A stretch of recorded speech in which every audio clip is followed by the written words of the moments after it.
কৈলাসহর মহকুমায় চাঞ্চল্য ছড়ালো অজ্ঞাত পরিচয় এক যুবকের মৃতদেহ উদ্ধারের ঘটনায়। শুক্রবার সকালে জলায় উচ্চ বিদ্যালয়ের পেছন দিয়ে বয়ে যাওয়া মনু নদীতে প্রথম মৃতদেহটি দেখতে পান স্থানীয়রা। সময়টা আনুমানিক সকাল 11টা। মুহূর্তে এলাকায় ভিড় জমে যায়। খবর দেওয়া হয় কৈলাসহর থানায়।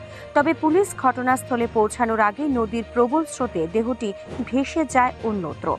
পরে চণ্ডীপুর এলাকা শ্রীরামপুর ব্রিজ সংলগ্ন স্থানে মৃতদেহটি দেখা যায়। খবর পেয়ে কৈলাসহর থানা পুলিশ, অগ্নি নির্বাপক দপ্তর ও সিভিল ডিফেন্স ভলান্টিয়াররা সেখানে অভিযান চালান। অবশেষে শ্রীরামপুর 2 নম্বর ওয়ার্ডের কাছে সিভিল ডিফেন্স ভলান্টিয়াররা স্পিডবোট নামিয়ে স্থানীয়দের সহযোগিতা দেহটি উদ্ধার করেন।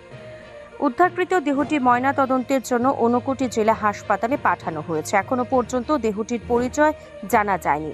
প্রত্যক্ষদর্শীদের দাবি, মৃতদেহটি বেশ কয়েকদিন আগের হতে পারে, কারণ দেহে পচন ধরেছে এবং দুর্গন্ধ ছড়াচ্ছিল। পুলিশ সূত্রে জানা গেছে, এই ঘটনায় একটি শতপ্রণোদিত মামলা রুজু করা হবে। দেহটি হত্যা নাকি আত্মহত্যার শিকার তা নিয়ে ধোঁয়াশা তৈরি হয়েছে। ফলে গোটা ঘটনার রহস্য আরো ঘনীভূত হচ্ছে। মৃতদেহ উদ্ধারের পর আতঙ্ক ছড়িয়ে পড়েছে সমগ্র কৈলাসহর মহকুমায়। ঘটনাস্থলে ভিড় জমে যায় কৌতূহলী মানুষের।